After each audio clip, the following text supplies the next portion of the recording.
Good morning to all of those watching today. My name is Grace McManus, and I'm one of the practitioners at CSL Prescott in Arizona.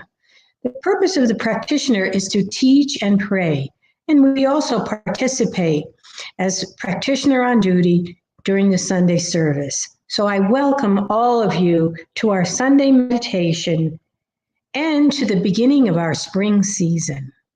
So this is our opportunity to go into a meditative state as we go within, where all good springs forth from us.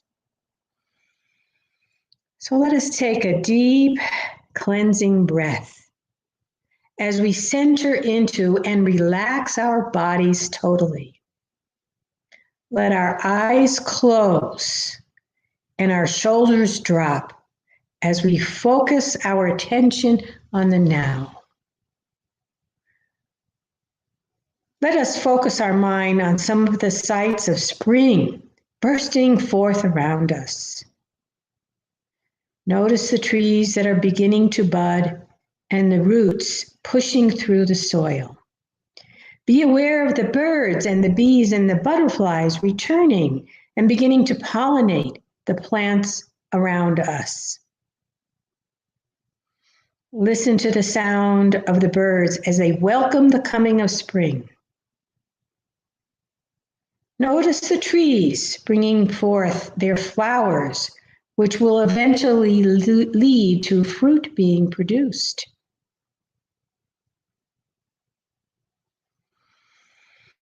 Smell the delightful scent of the flowers beginning to bloom in your garden.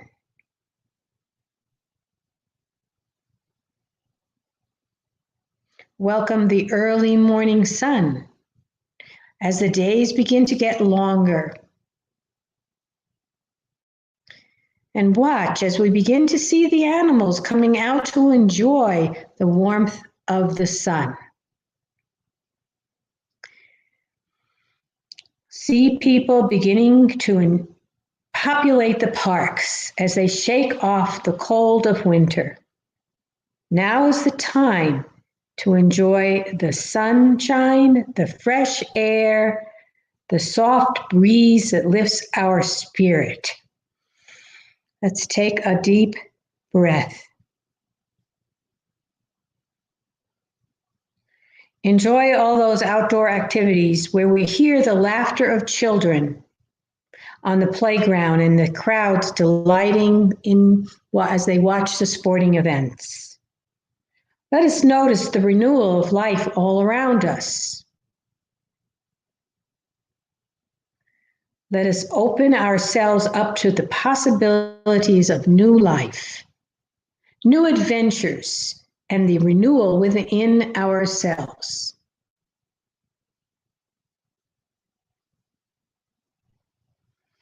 Let the divine spirit renew our spirits once again and treasure these moments as life always lets us know that it is in us and it is around us and it is through us.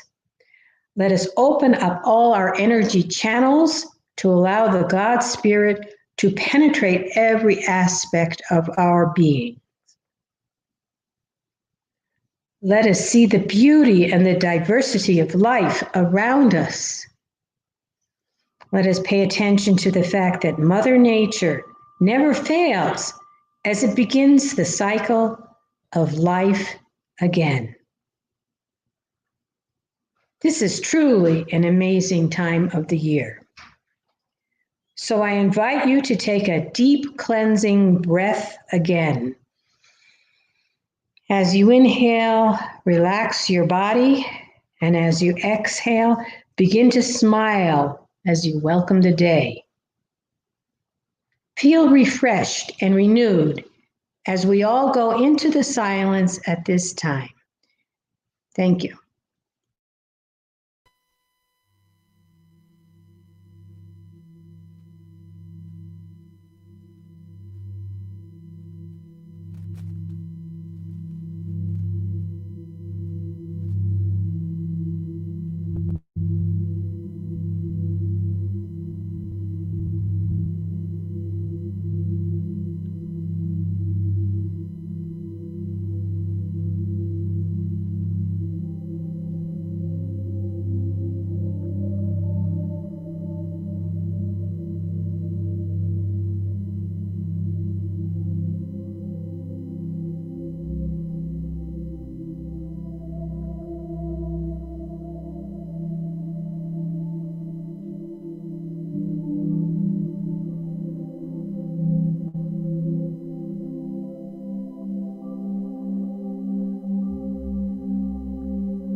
Dear ones, I now invite you to return your consciousness into the room in which you are seated.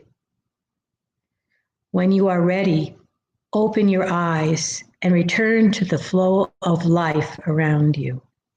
Namaste.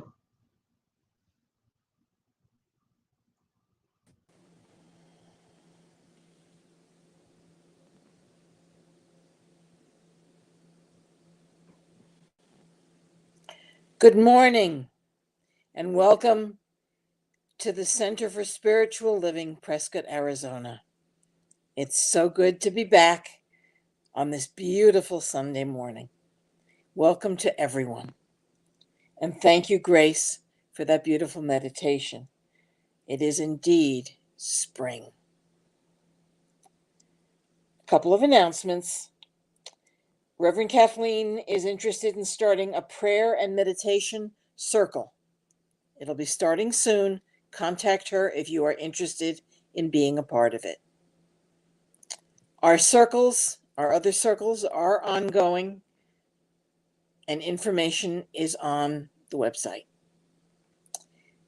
Don't forget that we have Monday meditation with music, 10 o'clock on Facebook. And lastly, our monthly board meeting will be next Sunday, March 28th at 12 noon after service. Enjoy today's service. Thank you.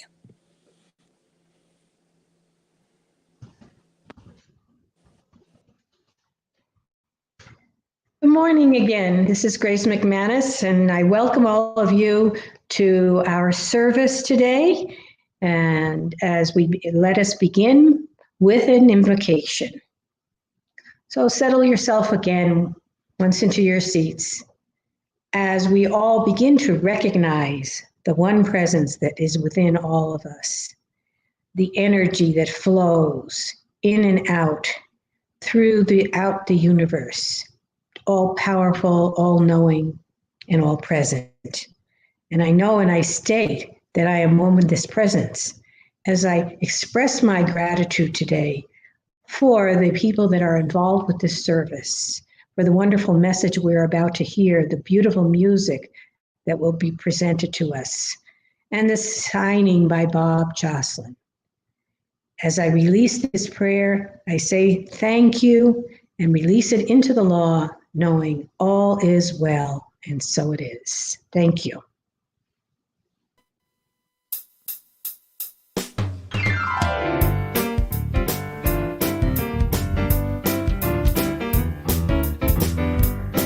Indeed it is, Grace. Well, I'm not worried about tomorrow. Today I declare freedom from yesterday's mistakes of the past. Today all things are made brand new, and don't it feel good to know that all is well and unfolding as it should.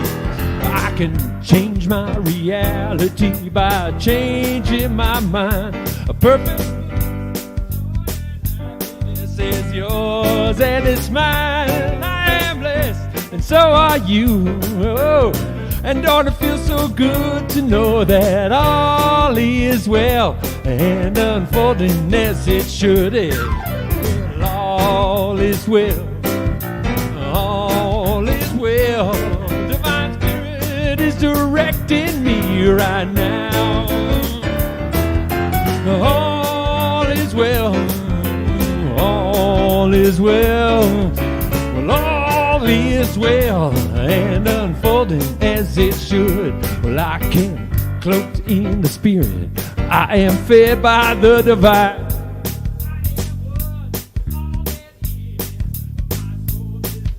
Time. Well, I am blessed and so are you. And don't it feel that good to know that all is well and unfolding as it should. Well, all is well. All is well. The divine spirit is directing me right now. Well, all is well. All is well. All is well. All is well, well, all is well, and unfolding as it should. That's right, moving camera, as it should.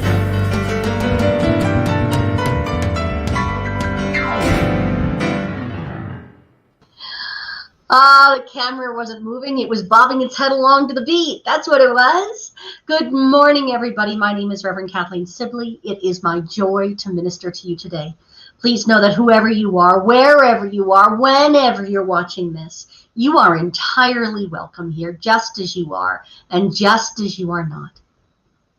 Here at the Center for Spiritual Living, we provide spiritual tools that transform our personal lives and make the world a better place. Now, we have help with that. People like Grace, who did the meditation, are licensed professional practitioners. They do one-on-one sessions that you would have to contact them for individually. They also do prayer.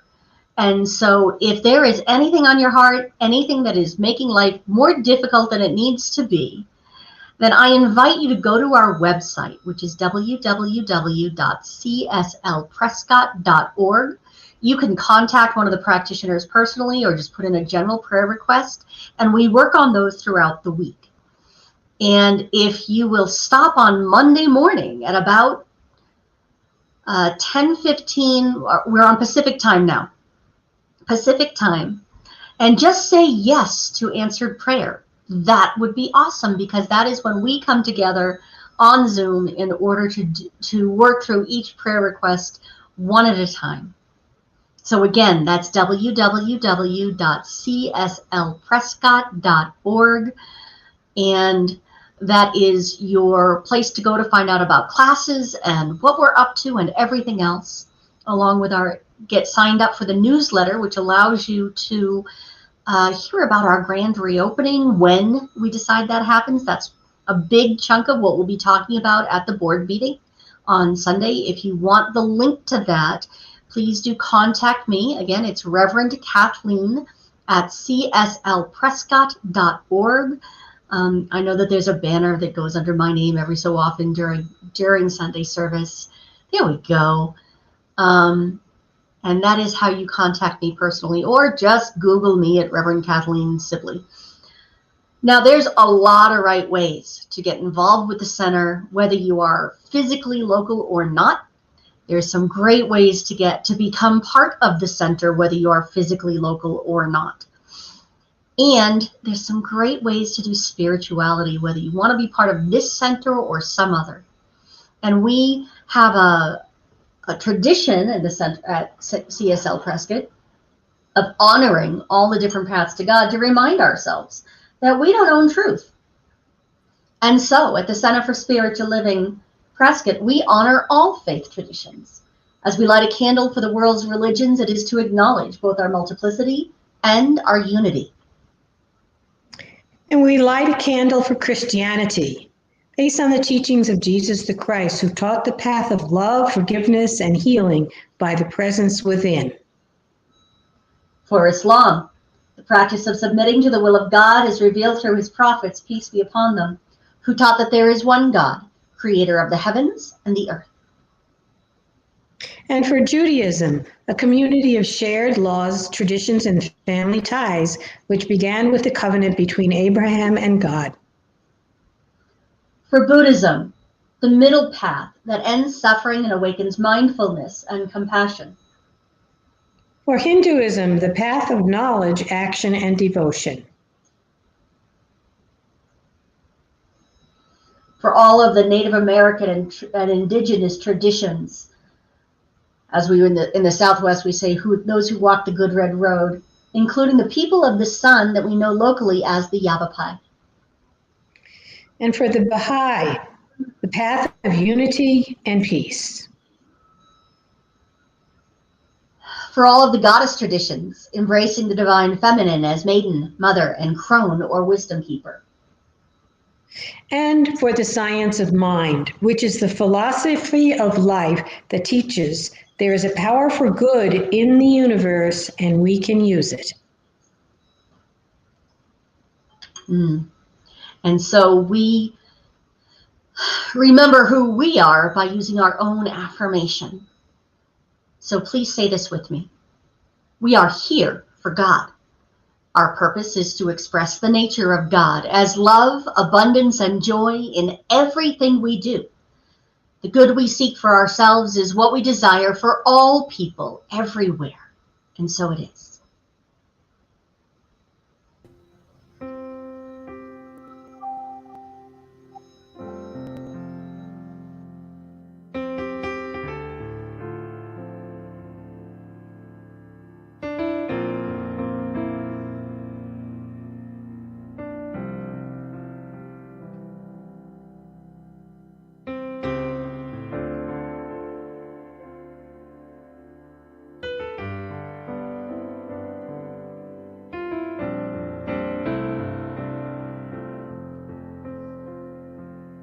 I choose joy, I choose peace, I choose gentle, sweet release. I choose light, I choose truth. Love is what I choose. I choose joy, I choose peace, I choose gentle, sweet release. I choose light, I choose truth. Love is what I choose.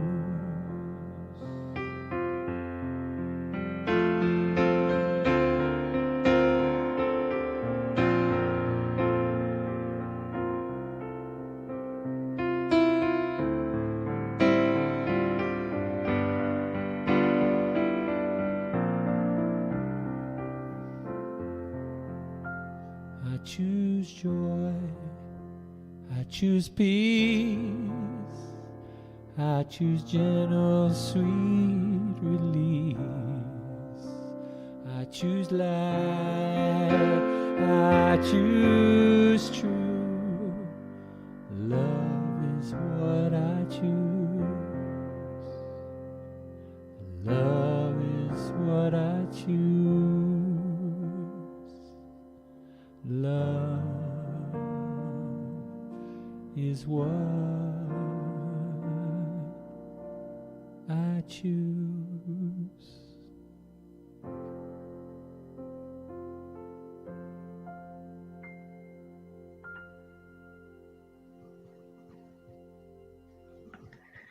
Choose love. Those words indicate what we really are.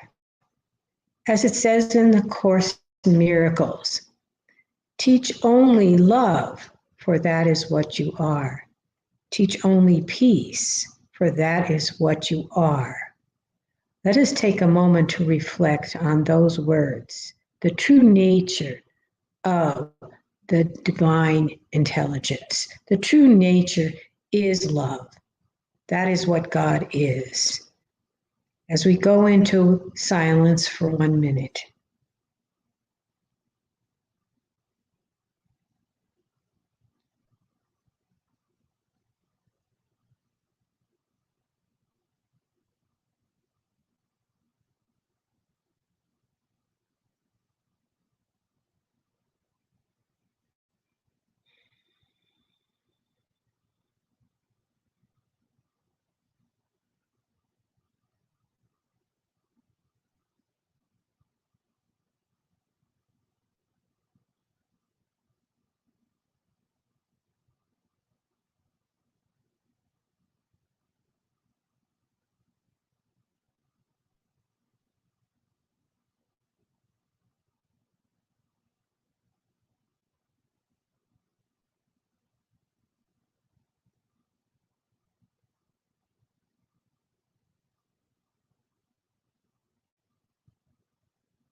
As we go and come out of the silence, let us remember the words of this song, that we choose love, peace, and joy as the truth of who we are.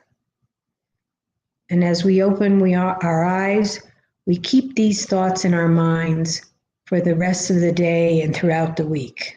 Thank you.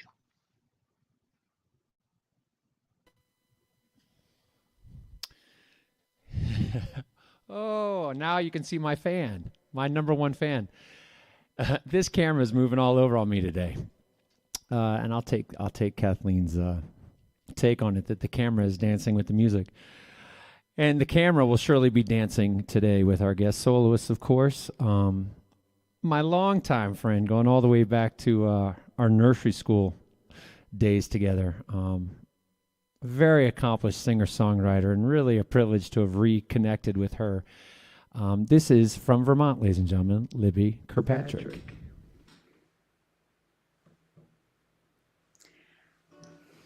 Hi, everybody out there. I want to say a special thanks to Jackson for weaving me back into a familiar, nostalgic fold of home. And as the moon is in Cancer today, so I think that's an emphasis that everybody has. I'm not sure. Also wanted to say a special thanks for that song. As I was reading, I had to remember to choose love, and that was very helpful for me. So brings a slightly different slant to the song. The way I'd like to play it is the intention of love to connect with those that aren't with us and times that have gone by. And here we go. It's a Fats Waller tune. And it's called, I'm gonna sit right down and write myself a letter. I'm gonna look at the lyrics just to make sure I don't tell it to you incorrectly.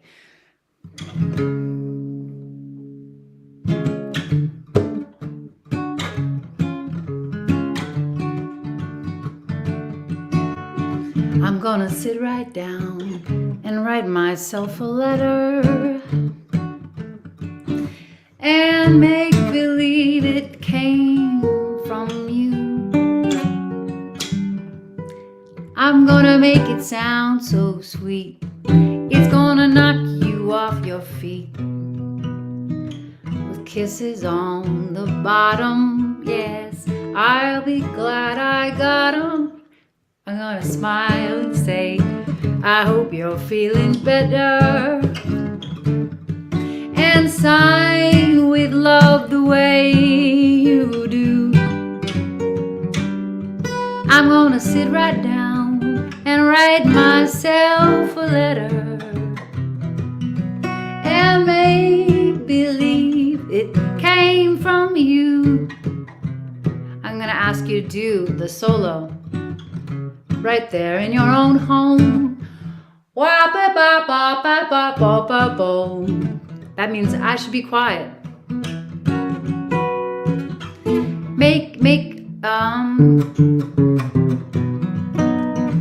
And choose love. Here's your solo, ready? Just pretend you play a trumpet.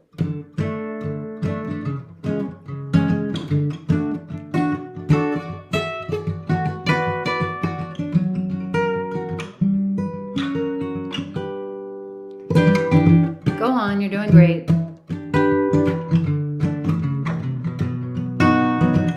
Okay, I feel that in my toes.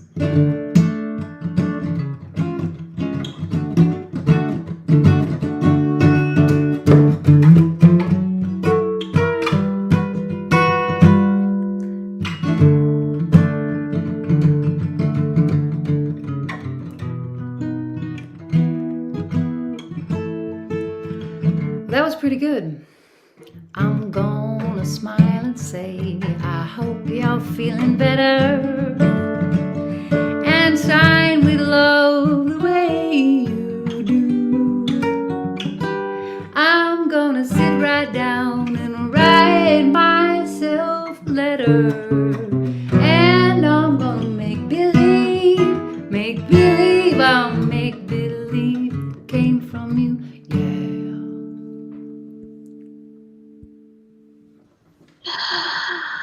Yay! So once again, whether we were expecting it or not, the song is exactly what I'm talking about. So here I have to just say thank you, Libby, for explaining kind of one of the ways we could think of visioning, which is the spiritual practice we're talking about this month. Imagine that you sit down and write yourself a letter from your understanding of God, saying all of the great things that you want to hear from a divine being. That you are loved, that you are powerful, that you are good. And the thing is, when we say we're making believe, it came from the capital Y-U, that imaginary friend in our head is actually not as fake as you might think it is. That divine being that lives in you will use your imagination, will use whatever route you open up for it to speak its truth to you. So as we said last week, visioning is an active meditation practice in which we open ourselves up. First and foremost, we open ourselves up to an awareness of the presence of the divine within us, all around us, and every single cell, as the energy of every single electron that is our physical being. And when we do that, we allow ourselves to listen attentively as if something was going to whisper in your ear the most important information you will ever get. And that is what we're listening for, watching for, whatever sense it comes to you through, that is what we're listening to in the vision. And so again, we ask, what is the vision? And we listen. We watch for the images or the sounds or the songs, whatever it is, however the information comes to you with a simple knowing. And then we ask, what must I embrace or become? What is it that I've been trying to pretend I am not? What quality that I consider divine do I need to admit I know about in myself? And then last week we talked about what must I release in order to live this vision? What do I have to let go of? Is it the idea that I am a victim? Is it the idea that I am powerless? Is it the idea, the habit of not accepting compliments or not admitting to how good life can be?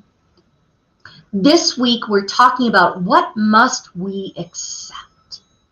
In order to live the vision that's been revealed to us, what new habit of thinking or feeling or way of being in the world, what must we accept as the actual truth that takes the place of either the old or the bad information that no longer serves us? And what do we have to kind of just allow in? Now, the name of this talk is With Open Arms, because as you can see, if I'm open, then there's room for things to come in. If I'm accepting like this, or if I've got my hands raised in a fist, there's no place to put any more good here, is there? And that's why we release first. That's why we let go of that which is no longer serving us, whether it's an idea or a habit or the way a relationship has worked, in order to allow in greater good. So let me give you a couple examples of this. Edwina Gaines, who is one of the, Edwina Gaines, who is one of the great mavens of science of mind and the teachings of abundance, says that her definition of real prosperity is a vitally alive physical body to provide a comfortable worldly home for the spiritual being I am, relationships that are satisfying, nurturing, honest, and work all the time, work that I love so much it's not work, it's play, and all the money I can spend. So the first part of that, a vitally alive physical body to provide a comfortable worldly home for the spiritual being I am. I have to release the idea that I am weak or sick, or that maybe I've inherited a particular disease, or that in order to get love, I have to be sick. How many of us faked sick as kids in order to be able to stay home and rest? Don't tell me you don't know about spraying your face with the water and putting the thermometer up to a light bulb and accidentally giving yourself a fever of 110. What do we have to release? Well, if we have to release the idea that in order to rest, I have to be sick, then what I must accept is that self-care resting when I'm tired before I get sick, that's a spiritual practice. It's as spiritual as sitting down to meditate and oming all over the place. What's the next one? Relationships that are satisfying, nurturing, honest, and work all the time. Okay. If I have to release the idea that relationship has to be struggle or, marriage is hard work, well, yes, maybe it is. But it's also a great deal of joy from what I'm told by people who stay that way because they want to stay in the marriage. I mean, not just because, divorce is against your religion and murder is illegal. So relationships that are satisfying, I have to be willing to be satisfied. I have to accept that this is good and I'm allowed to just stop working.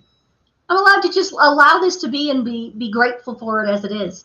It's nurturing. I have to not be the one doing all the nurturing.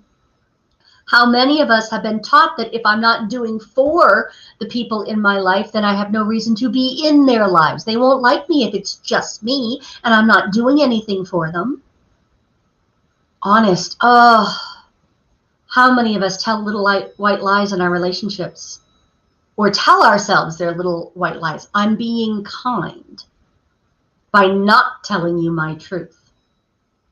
I'd suggest to you that you might be being nice as culturally defined, but you're not being kind because you're not being real and the other person is in a relationship with you. And if you're not showing up to that relationship, you're kind of leaving them hanging. Now, I know this one inside and out because I tend to be nice rather than kind sometimes.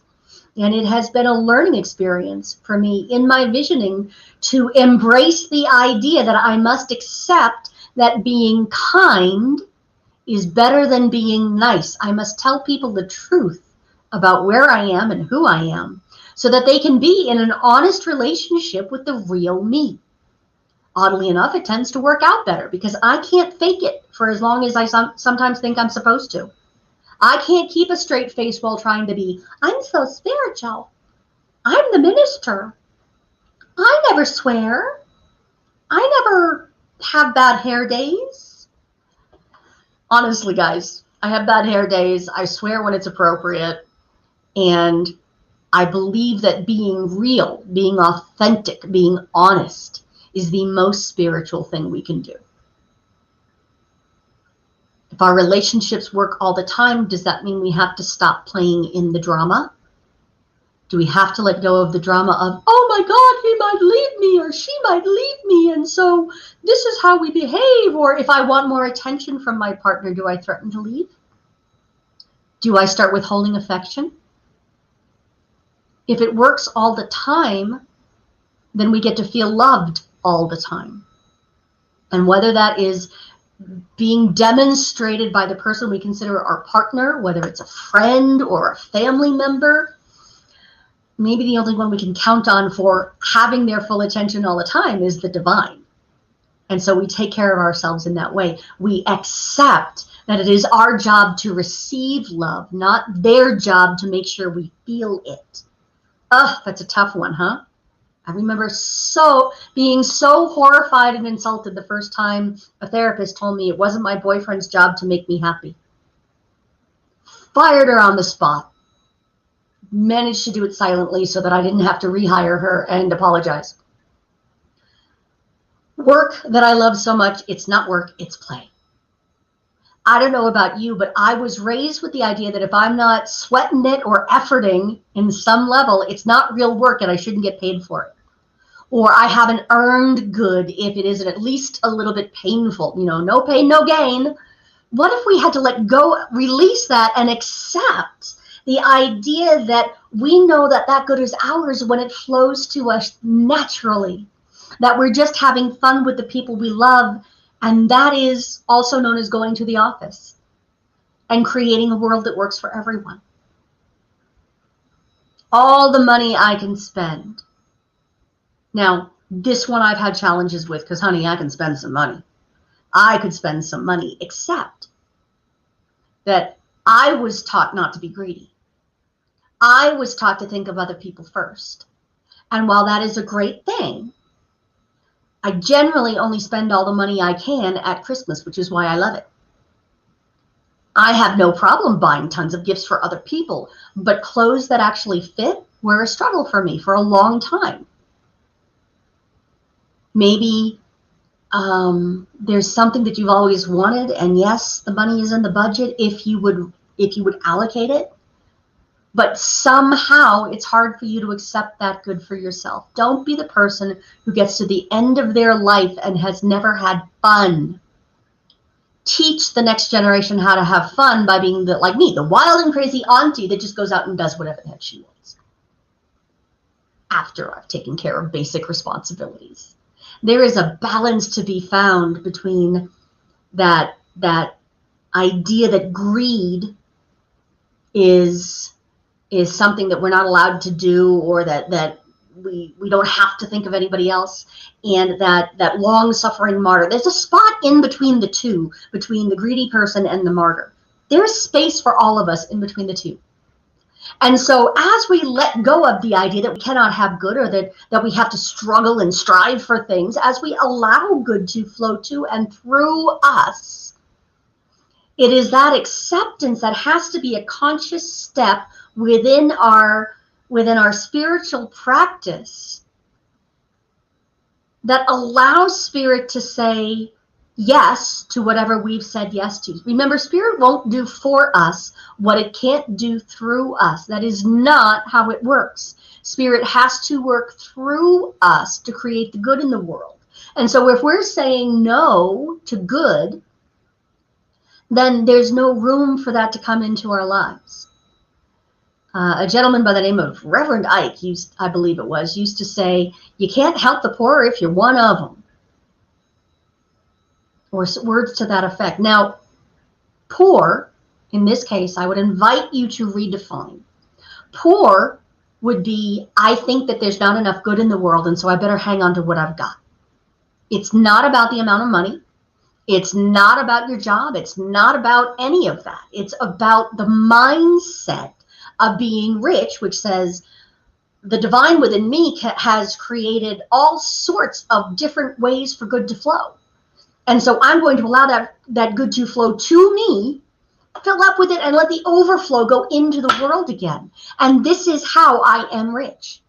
I am rich in friends. I am rich in my feeling supported at work and feeling like I add to the greater good because of the work I do and the way I spend my days. I am rich in terms of finances. There's plenty to go around. There's all sorts of good. So if we let go of the poor mentality that says there's not enough, and we take on a rich mentality, then it becomes much easier to support and love other people into their own magnificence. Now, sometimes it takes really digging out all of that baked on crud in our belief system. So think for a moment, what does the word success mean to you? I know as a minister, I've had to sit with the idea of, is success a certain number of people physically present in the building on Sunday? That was one of the first things I was told to be careful of, because that's really a measure of my ego as a minister, not the success of the ministry.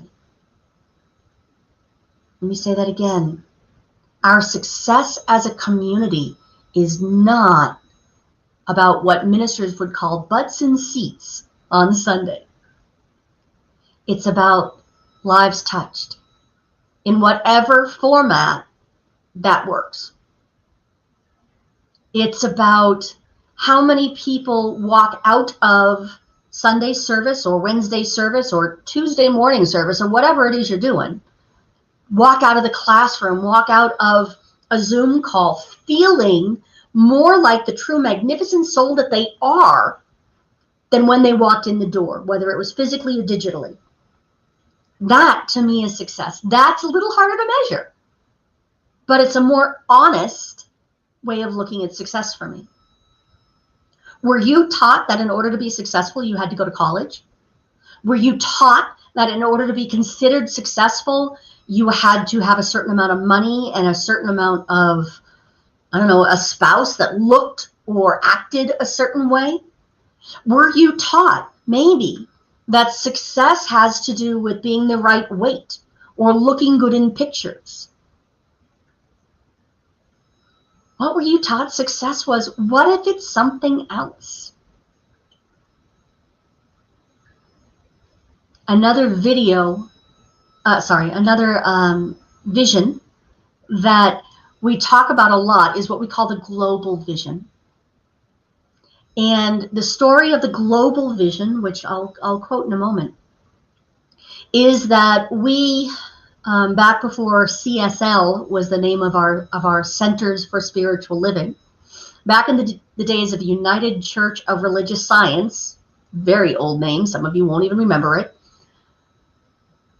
we were not doing well. We were not doing well at all. And there was a study done, and we were told that we were at a stage of growth called bureaucratic death. We had all sorts of policies and procedures. We had all sorts of rules and regulations. What we didn't have was a lot of life. And so a group of our leaders locked themselves into a hotel room and sat down and did this visioning process with Reverend Dr. Michael Beckwith. And what they figured out was it didn't matter what rules and regulations they had. They wanted to there was a vision coming through them of the world they wanted to live in. And one of the quotations from that was, we see a world in which every person lives in alignment with his or her highest spiritual principle, emphasizing unity with God and connection with each other. A world in which individually and collectively we are called to a higher state of consciousness and action. That's just a part of the global vision. The vision is usually summarized as, we live in a world that works for everyone, or a world that works for all and all creatures. Now, I have a video that I had intended to use last week that I had asked to be put off till this week, but I didn't ask Andy if we had it. And I'm looking at his face right now, so either shake your head or either nod or shake your head as to whether we have that. Oh, we do have that. So I'm going to ask Andy to play that for me right now, because he is the man.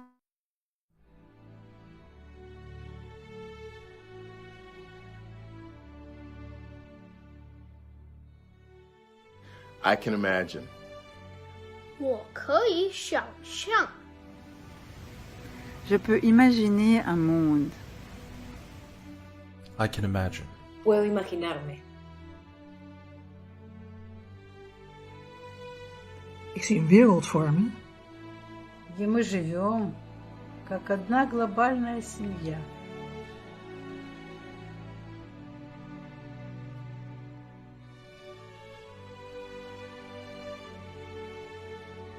Ambapo tunaishi kama familia moja ya ulimwengu.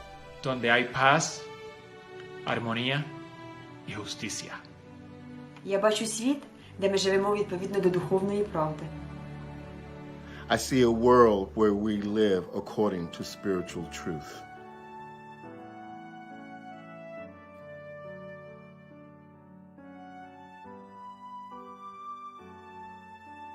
Where we value nature and creativity.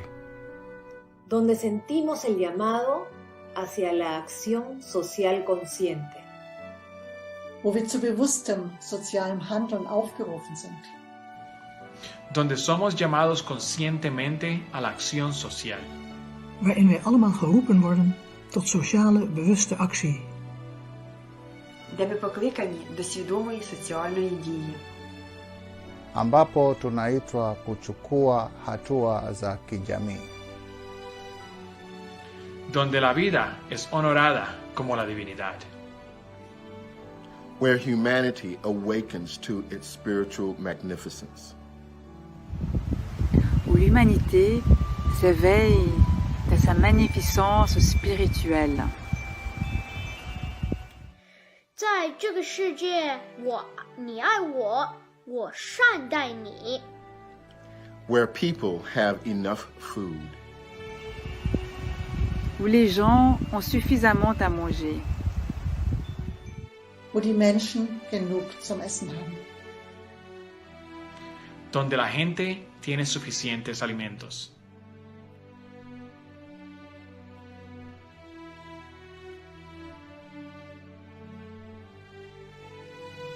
and I am not the only one. Na sio mimi tu. Und ich bin nicht die Einzige. And I am not the only one. And I'm not the only one.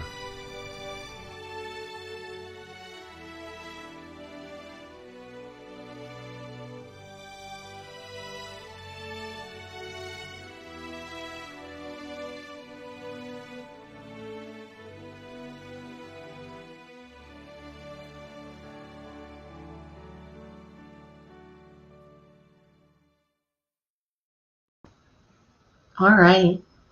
So that is one of the visions one of the ways of expressing the global vision.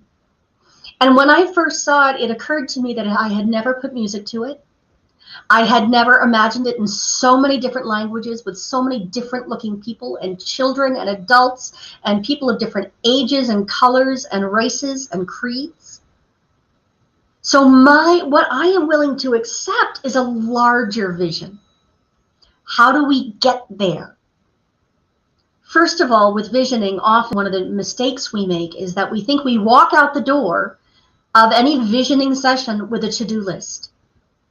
And that to-do list looks like get more children in the children's program, or get more people of color into the Sunday sanctuary.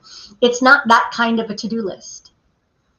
The to-do list is, what do I take into my daily prayer practice about what I have to release, what I have to accept, and what I must become in order to live the vision? All of our work starts on the inside and then works its way out. That vision that you just got to watch, that poetry in motion that Reverend Raymond Anderson did as he signed, all of that is the outpicturing, and that's the last piece. And we keep an eye on that because it makes the path easier. But Ernest Holmes taught us, according to the textbook, it says we should take the highest thought we have and attempt to enlarge on this consciousness until it embraces a more vital concept of reality. And I'll just say that's capital R reality, by the way. We should take the highest thought we have and attempt to enlarge on this consciousness until it embraces a more vital concept of reality. Consciousness in this sense means an inner embodiment of ideas. So first, we take in the idea that the vision is bigger, that our souls are calling into our great magnificence, and that is more magnificent than we ever thought we could be. And more magnificent, more disciplined, more loving, more peaceful than we had previously imagined. One of the things we were taught in ministerial school is that if the vision isn't so big it's a little bit scary, then you haven't caught the full vision. We always knew when someone had caught their real vision in class because the tears started just pouring down. Because it's so big and so beautiful and so magnificent that the emotion wells up and you get hungry to go live in it. There's so much good available to you because you are the divine being, and you are not the only one that wants to live in a world that works for everyone. Our leadership called it forth about almost 20 years ago now. The global vision, or what used to be called the global heart vision, is not new. Heck, we didn't even come up with it. It's something that has been in the one mind for a long time, and every so often we get reminded of it. So are we willing to be the time and place, that spot where God has enough room to come through, where Spirit, the universal Christ and Buddha consciousness, has enough space within our hearts to come through into the world to show our spiritual magnificence and to reflect such a grand light of truth that people can no longer hold on to the ideas of less than or not good enough or don't deserve, those old false ideas that we're trying to release right now. Is it possible that there is more good for you than you were ever even allowed to imagine that you deserve, or that actually is yours by divine right? I ask you to sit with that. I ask you to be willing to entertain Just imagine, entertain the wild and crazy thought that maybe you can live without the negative drama. Maybe life could come to you on a silver platter without struggle. And that is not heresy. That is not laziness. That is allowing spirit to be in charge. And we just take our rightful place in this beautiful, wonderful heaven on earth without having to be the one who makes it so. Often as a kid, I was taught that, you have to get up to the pearly gates and get through them. That doesn't mean you need to bring a lockpick with you, guys. And if heaven is paved in gold, that doesn't mean you have to know how to make a road. It means you get there and it's already done by the one mind. It is your idea to walk through the open gates. It is your job, it is your responsibility to take responsibility for walking on those roads of gold, through the heavenly gates, through whatever metaphor works for you. And in this moment, what I know is that we make that happen. We allow that to happen by surrendering to our own cosmic magnificent selves. And we do that through one of the other spiritual practices we call prayer. And so I'll go to prayer now. And I ask you just to let it rain down into you. Let it soak into you without any effort, and let the words that belong to you, whatever words that come out of my mouth, those that fit you, allow them entry into your heart. Accept them and embrace them with open arms. Because in this moment, in this very moment, this spot in time and space through which the eternal breathes and has entry into form, here and now, God is. Peace is. Love is. Prosperity is. And that is all there is. There is no second power. There is no thing that can get in God's way and stop it from being. There is no negation. There is only God. And if you don't like that word, add the extra O. There is only good, the spiritual truth of infinite light and love, of infinite intelligence. And in this very moment, in this very time and space, no matter who can hear me, the only truth that matters is that we are one in and of that infinite divine good. Our very heartbeats, the life in ourselves, it's all divine intelligence. And so I call forth on behalf of all of us, this world that works for everyone, what some people used to call heaven on earth, nirvana, emptiness, perfection, Eden, all the good that is, has ever been, or could ever be, right here, right now, that which is beyond human imagination. Right here, right now, I call it forth.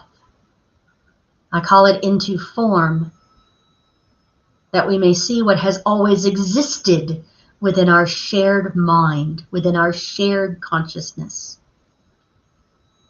I call forth health and wholeness. I call forth prosperity. I call forth enough for everyone. Enough food, enough friends, enough love, enough joy, enough money, enough time and space. And I know that this global vision of our own spiritual magnificence is what we are awakening to right now, and that is the power inherent in this word, that we awaken to that which already is, that we remember, that we recognize that truth that we always knew, that has always been part of us, that we are magnificent spiritual beings, and that this is our true birthright. This is the truth of our DNA, spiritually and physically. And so I rest in that with a grateful heart, knowing that having let go of that which does not serve this highest truth, I now accept this great and grand light and life that is the truth of our being. I accept it for myself and everyone else with a grateful heart. with awe and with celebration. And I just let the law of cause and effect go to work automatically with a resounding yes. And so it's already done.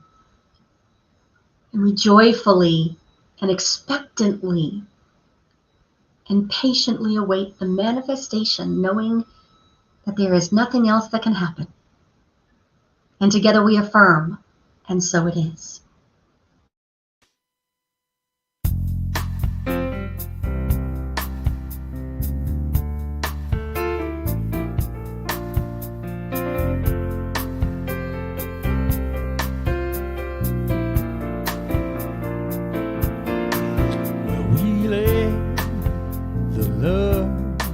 Wash over us, let where we let it be, where we let the joy wash over us, we let it be, we let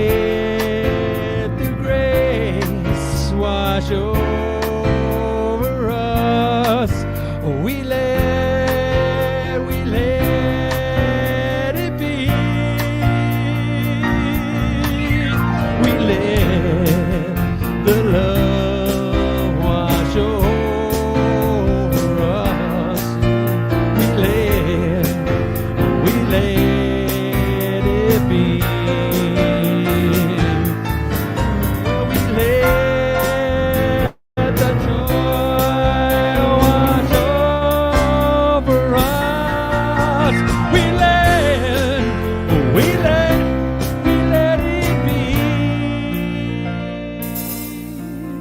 We let the grace wash over us. We let it be.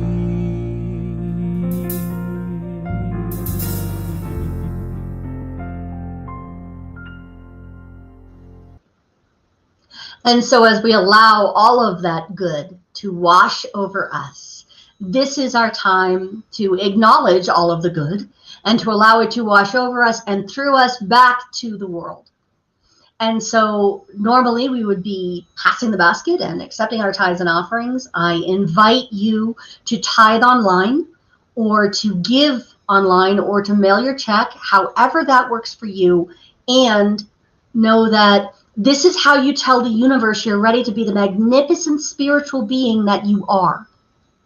To support this center, which happens to physically be in Prescott, Arizona, that this is the energy you want to see more of in the world. So whatever your gift may be, even if it only looks like an empty hand right now, I ask you to hold it over your heart and say with me that blessing that dedicates this offering, which is divine love in and through me, blesses and multiplies all that I have, all that I give, and all that I receive. Thank you, life, and thank you, Libby, for playing some more.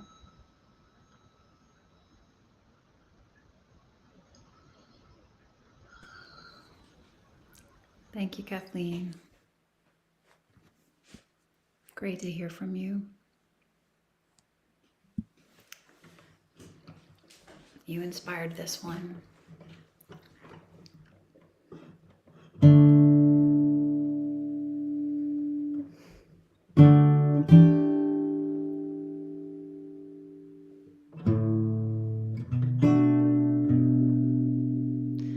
This being human is a guest house. Every morning a new ritual, a new arrival. A joy, a depression, a meanness. Some momentary awareness comes as an unexpected visitor. Welcome, entertain them all.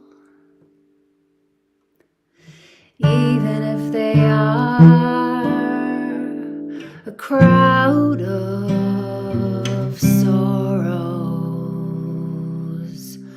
who violently sweep your house, empty of its furniture, still treat each guest honorably. He may be clearing you out for some new delight.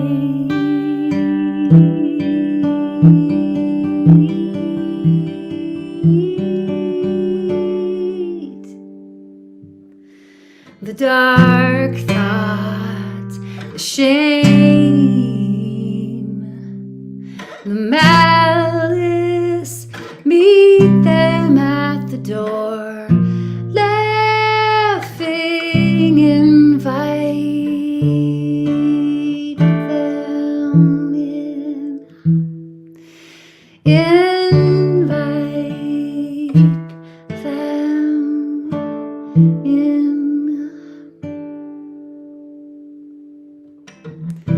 Be grateful for whatever comes, because each has been sent as a guide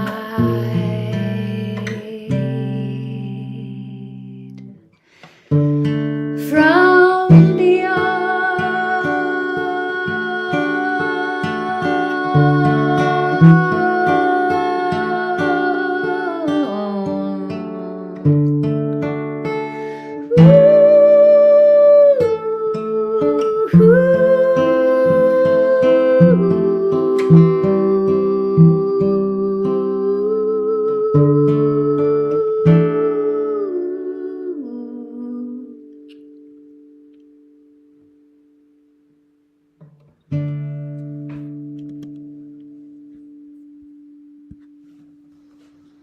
Oh, thank you. I love Rumi, and I love the poem about the guest house. Something to remember is that that guest house is not unlike this community. Whether you are here physically or not, your voice is important. Please, please, please contact me if you would like to sit in on the board meeting. I know that it sounds boring as heck, but it never is. And next week, we're talking a lot about the hows and whys and wherefores of reopening. If we're going to have a plan, it requires your voice to say what your piece of it is. What are you going to accept as yours to do? Oh, Bob, I love watching you sign. It's so cool. Thank you. So this is the completion of this service, although we still have our benediction and we get to sing our way out with the peace song. So if you're any place you can do this, please do stand up and say this as if you actually mean it. Something wonderful is happening through me right now. It's happening through my mind, my body, and my affairs. I think it, I believe it, I feel it, I know it, I accept it. Thank you, life.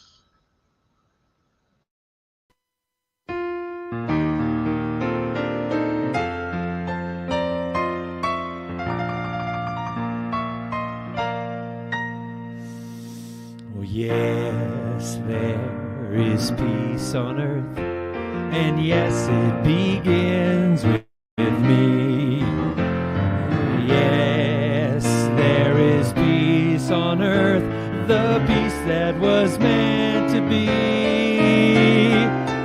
With God as creator, we're a family. Let us walk with each other in perfect harmony. Yes, peace begins with me, and this is the moment now. With every step I take, let this be my joyous vow. To take each moment and live each moment with peace eternally. Yes, there is peace on earth.